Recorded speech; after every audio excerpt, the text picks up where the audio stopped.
KBr news की स्वागत।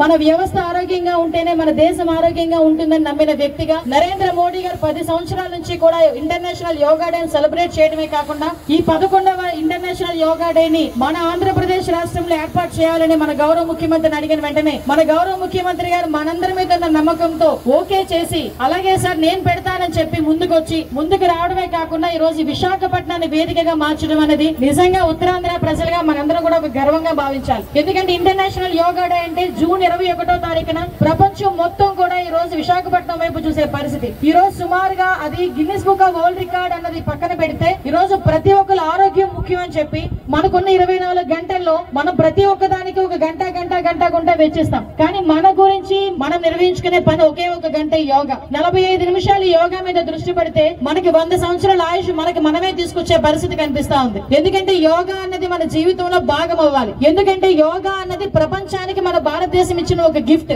అటువంటి మన భారతదేశమే యోగాని గిఫ్ట్ గా ఇచ్చిన తర్వాత మనం తిరిగి ఆ యోగాని మన జీవితంలో భాగస్వాములు చేసుకోవాలి, మన జీవితంలో భాగాన్ని చేసుకోవాలి. కాబట్టి ఈ కార్యక్రమాన్ని ప్రతి ఒక్కరు నిర్వహించుకోవాలని నెల రోజుల నుంచి కూడా రాష్ట్రం మొత్తం మీద ప్రతి ఒక్క పంచాయతీ పరిధిలోని థీమాటిక్ యోగాస్ చేసుకుని అందరిలోని కూడా అవేర్నెస్ క్రియేట్ చేశాం.